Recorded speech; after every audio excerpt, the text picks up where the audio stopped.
Thanks and praise, for all life is a gift, which we are called to use to serve the common good and make our own days glad. This hymn is a favorite of mine. In only a few short verses, I think it so wonderfully captures the essence of gratitude in its fullness and in its complexity. Gratitude is an orientation of the mind and the heart that includes a willingness to show appreciation. It's an attitude that we can cultivate if we intentionally choose to do so. And it really is in our best interest to learn how to cultivate a sense of gratitude, because it's our own lives that are made better when we practice it. I first began to think seriously about gratitude when I took a positive psychology class in college. Before then, I had always thought of gratitude around Thanksgiving, when my turn would come during the blessing of our holiday meal to share what I was grateful for. And of course, I was aware of the sense of appreciation I felt when I would receive something helpful or pleasant, or when someone's kindness touched my life. But when I took that positive psychology class, I gained a deeper understanding of the power and the significance of gratitude.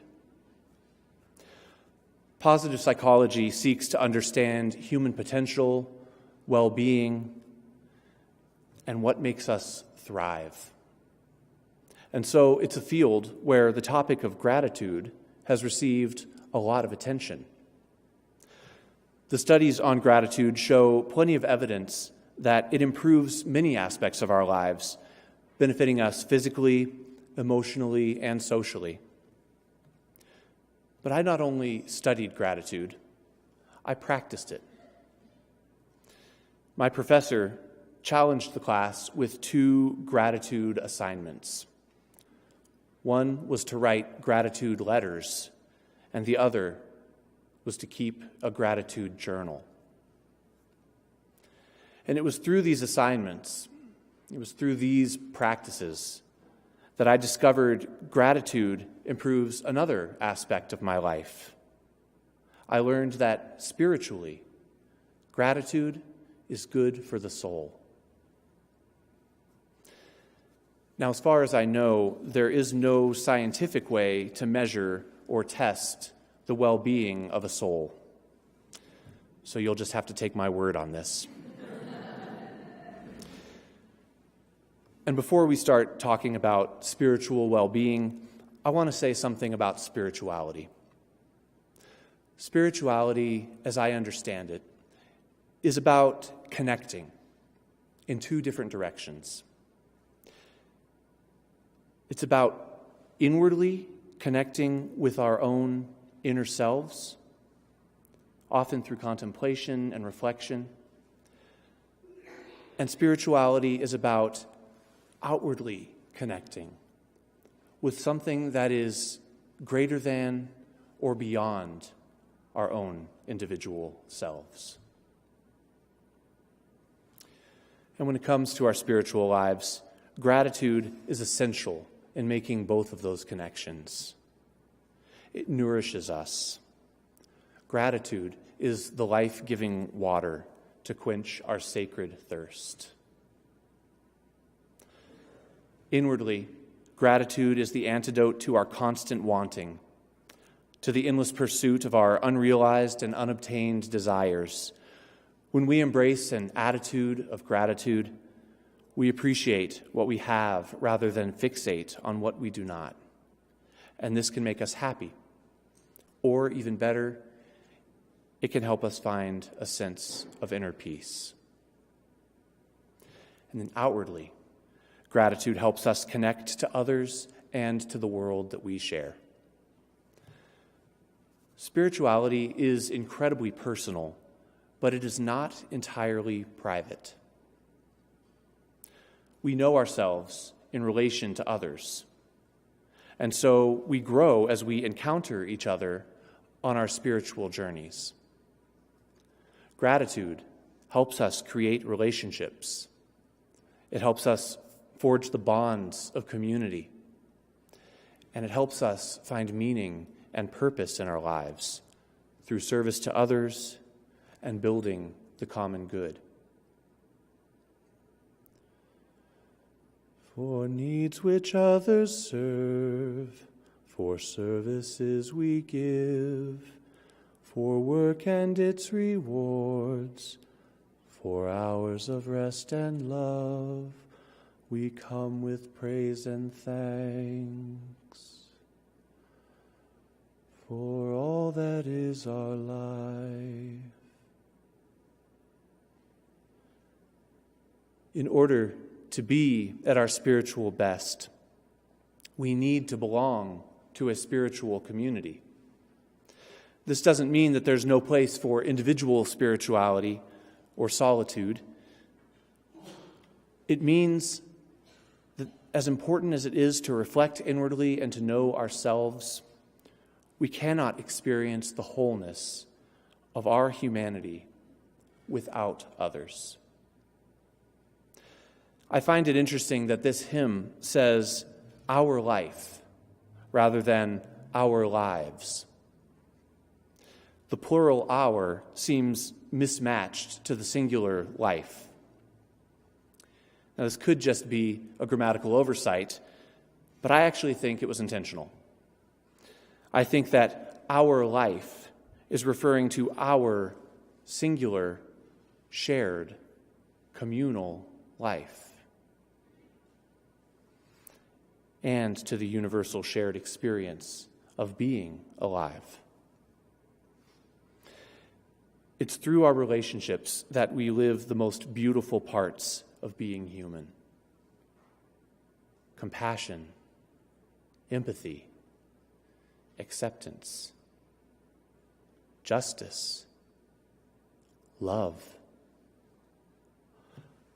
These dynamics exist in our shared communal life. And it is through gratitude and appreciation for one another that we are able to build relationships and communities. And so it is gratitude that makes it possible for us to experience the wholeness of our humanity.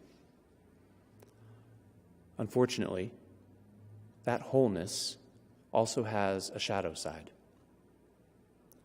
Tragedy, suffering, and pain are also a part of that whole human experience. For sorrow we must bear, for failure, pain, and loss, for each new thing we learn, for fearful hours that pass, we come with praise and thanks. For all that is our life. One of the reasons that I love this hymn is because it calls us to gratitude when life is going well. And it calls us to gratitude when we are facing the tough stuff. It doesn't take some Pollyanna view that all is always right and good in the world. We know that isn't true. Many of us are feeling the weight and the tension of an incredibly divided nation. As we approach Election Day for the midterms on Tuesday, many of us are waiting with bated breath, as anxious as we are hopeful that this moment might hold an opportunity for something better. But in this heavy, fraught time, when human rights are being challenged, when identities are being threatened, and lives are being destroyed, hope can be hard to find. And this is one way that gratitude can help us. We can have gratitude for things that actually haven't happened yet. I like to call this anticipatory gratitude. Anticipatory grief is a real thing. So why not anticipatory gratitude? Why can't we be grateful for something in advance? And just as anticipatory grief is actual grief felt in the present for something that has yet to happen, anticipatory gratitude can be actual gratitude felt right now for something that we're still waiting for.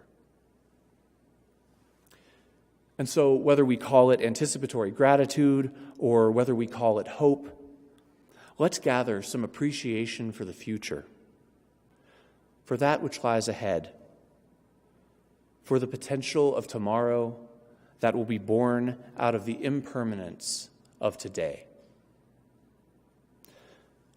Let's take comfort, and dare I say, let's express our gratitude that it will not always be like this. Gratitude that this too shall pass, and that we will have some say in writing the next chapter. Rabbi Yaakov Heber reflects on the power of anticipatory gratitude in the Jewish tradition.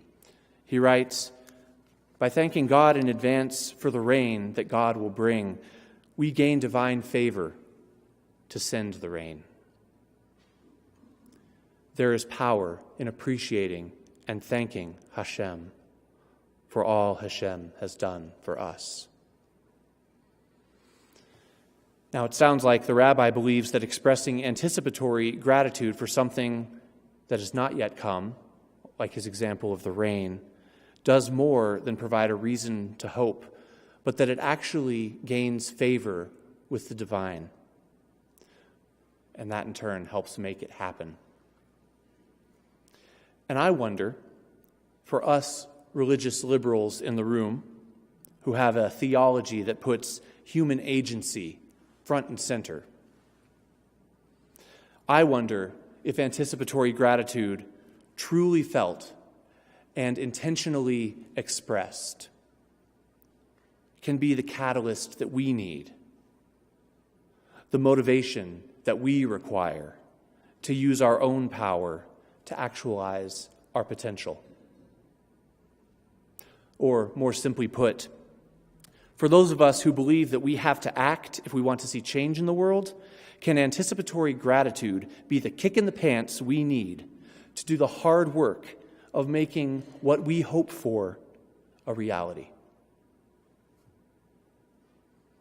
Can anticipatory gratitude be the attitude shift that helps us persevere through our difficult moments? Maybe. Can't hurt to try. When we're dealing with difficult things, things that challenge us, things that we didn't ask for and don't want, when we encounter these things, I think that gratitude can help us. I'm not saying that we should be grateful that this unwelcomed thing is happening, or that we should adopt an everything happens for a reason mentality. I'm saying that we should acknowledge the difficult thing, admit that it's difficult and that we have to face it, and then remember to be grateful, not for the thing that we are facing, but for the things that give us the strength to face it. One thing I've learned about gratitude is that if I look for things to be grateful for, they are always, without exception, there. When I first started keeping that gratitude journal for my positive psychology class, I had a hard time coming up with things to list. But then I became more practiced at noticing all the reasons in my life to be grateful. when I made a habit of looking for the blessings that are all around me, they soon became easy to find. And so amidst the difficult, challenging, and the downright painful moments of our lives, the silver lining, at least for me, is that these moments serve as a reminder to return to gratitude, to remember that I have so much to be grateful for. And while I may not be ready to say thank you for everything in my life, one of those things that I am forever and always grateful for is the beloved community. As disappointing, scary, or even painful as things might get, there is absolutely nothing that I can imagine facing that isn't made better knowing that someone has my back.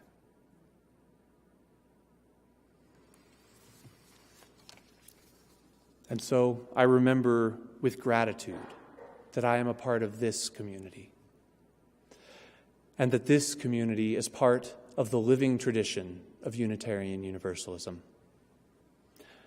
I remember that many people have come before us who have faced worse than we have and lived to pass the mantle on to all of us. I remember that we have been through challenges together before, and we are stronger for it. I remember that we have been through difficult elections before, and we are stronger for it. And for all of these things, I offer my abundant gratitude. And for all that is yet to come, I offer my anticipatory gratitude. May it be the kick in the pants that I need to make real the hope that I hold for us and for this world that we share. May it be so.